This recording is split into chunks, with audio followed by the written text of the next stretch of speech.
രുചികരമായ ബീട്രൂട്ട് അച്ചാർ ഉണ്ടാക്കുന്ന വിധം താഴെ നൽകുന്നു.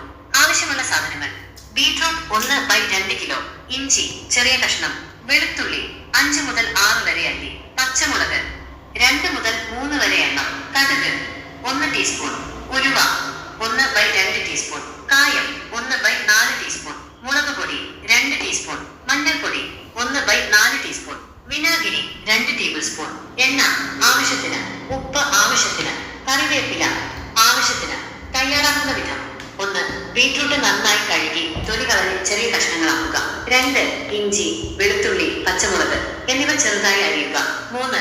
ഒരു പാനിൽ എണ്ണ ചൂടാക്കി കടുക്, ഉലുവ എന്നിവ പൊട്ടിക്കുക. 4. ഇതിലേക്ക് ഇഞ്ചി, വെളുത്തുള്ളി, പച്ചമുളക് എന്നിവ ചേർത്ത് വഴറ്റുക. 5. ഇതിലേക്ക് മഞ്ഞൾപ്പൊടി, മുളക് പൊടി, കായം എന്നിവ ചേർത്ത് പച്ചമണം മാറുന്നത് വരെ ഇളക്കുക. 6. ഇതിലേക്ക് അരിഞ്ഞു വെച്ച ബീട്രൂട്ട് ചേർത്ത് നന്നായി ഇളക്കുക. 7. ആവശ്യത്തിന് ഉപ്പ് ചേർത്ത് അടച്ചു വെച്ച് വേവിക്കുക. 8. ബീട്രൂട്ട് വെന്ത ശേഷം വിനാഗിരിയും കറിവേപ്പിലയും ചേർത്ത് ഇളക്കി അടുപ്പിൽ നിന്നും മാറ്റുക. 9. തണുത്ത ശേഷം വായു കടക്കാത്ത പാത്രത്തിൽ സൂക്ഷിക്കാം. കൂടുതൽ വിവരങ്ങൾ ആവശ്യമെങ്കിൽ ചോദിക്കാവുന്നതാണ്.